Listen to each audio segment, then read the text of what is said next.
আমরা আজকে একটা বিষয় স্পষ্ট করতে চাই, আমরা যখনই শিক্ষার্থীদের সাথে কথা বলি তখন তাদের একটা কনসার্নের জায়গা তারা আমাদের কাছে ব্যক্ত করেন, তারা একটা শঙ্কার মধ্যে তারা আছেন।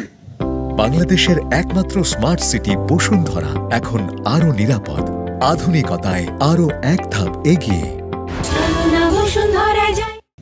গণ অভ্যুত্থানের পরবর্তীতে কিংবা গণ অভ্যুত্থান আগে যে পরিস্থিতি, শিক্ষার্থীরা গণ অভ্যুত্থান পরবর্তী তারা একটা ট্রমার মধ্যে আছেন, তারা একটা শঙ্কার মধ্যে আছেন।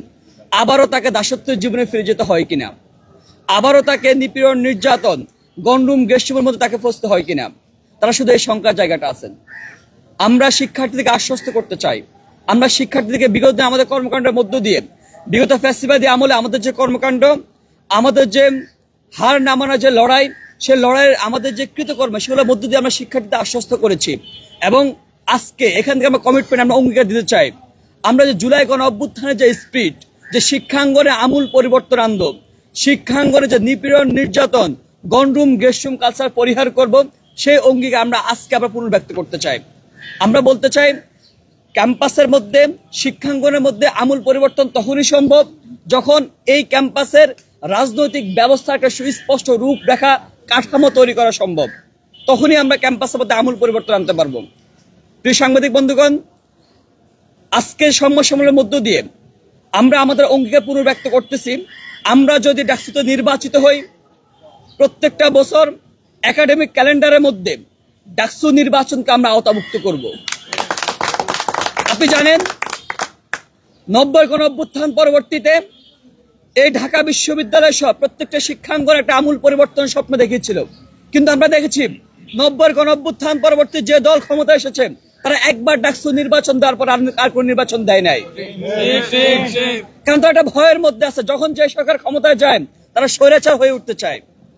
তারা সবচেয়ে বেশি বাধার সম্মুখীন শিক্ষার্থীদের কাছ থেকে।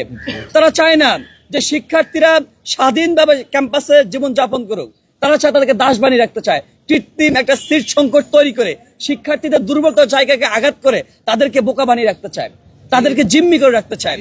আমরা বলতে, আজকে আমাদের আবু বকর মজুমদার আমাদের সহযোদ্ধা বলেছেন, তিনি বলেছেন যে আমরা 1 সিট 1 মেম্বার 1 স্টুডেন্ট আমরা সেটা নিশ্চিত করতে চাই।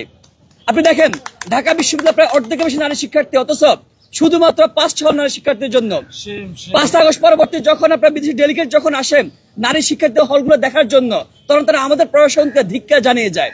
প্রশাসন সেটা একদম অবলোকে প্রকাশ করে যে আমাদেরকে ধিক্কার জানিয়েছে। যে এই যে গণরুমের মধ্যে মনে হয় যে মানুষ রোহিঙ্গা ক্যাম্পে মানুষ এমন থাকে না, একজন নারী শিক্ষার্থী কিভাবে থাকে। আমরা সেই জায়গায় বলতে চাই, নারী শিক্ষার্থীরা, আপনি দেখেন নারী শিক্ষার্থীরা আর উপেক্ষার শিকার হবে না। আমরা বলতে চাই নারী শিক্ষার্থী আর কোনো বুলিং এর শিকার হবে না, কোনো মোরাল পুলিশিং এর শিকার হবে না, সেটা আমরা নিশ্চিত করতে চাই। সেটার জন্য আমরা অ্যাক্ট তৈরি করতে চাই। প্রিয় উপস্থিতি, আজকে আমরা দ্বিতীয় যে গুরুত্বপূর্ণ বিষয় নিয়ে আলোচনা করবো, আপনারা জানেন গত কয়েকদিন আগে আমরা সংবাদ সম্মেলনের মধ্য দিয়ে বলেছি যে বিশ্ববিদ্যালয় প্রশাসন হয়তোবা কোন একটা পক্ষের ইন্ধন নিয়ে তারা একটা কারসাজি করতেছেন, নারী শিক্ষার্থীদেরকে ভোট কেন্দ্র যাওয়ার জন্য তারা নিরুৎসাহিত করতেছেন। আমরা কারণ দেখেছিলাম কি জানেন, যে টিএসসির মতো জায়গায় 14,000 নারী শিক্ষার্থীর জন্য 3টা নারী হলের জন্য তারা ভোট কেন্দ্র তৈরি করেছেন। তারা একটা অস্বাভাবিক একটা পরিকল্পনা দিয়েছেন, সেখানে নাকি শুধুমাত্র টিএসসিতে 176টা ভূত তারা স্থাপন করবেন। খুবই হাস্যকর বিষয়। আমাদের দাবির পরিপ্রেক্ষিতে বিশ্ববিদ্যালয় প্রশাসন তারা নারীদের 3টে হল টিএসসিতে একটা সুপে কামাটা নিয়ে গেছে, তাদের ঠিক পাশে কার্যালয় নিয়ে গেছেন, একই সাথে আপনার রোকেয়া হল অন্য জায়গায় নিয়ে গেছিলেন। কিন্তু আমরা যে দ্বিতীয় যে দাবিটা জানিয়েছিলাম, আমাদের যে বঙ্গমাতা এবং কুয়েত মৈত্রী হল, আমরা দেখিয়েছিলাম যে বঙ্গমাতা কুয়েত মৈত্রী হলের ঠিক পাশে সমাজ কল্যাণ এবং গবেষণা ইনস্টিটিউট আছে।